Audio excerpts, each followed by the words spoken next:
sa iyo. Wala. Kasi si Kristo ang hari.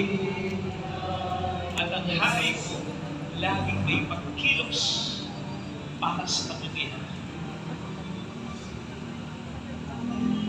Papuri sa Ama, sa Anak, sa Kristo.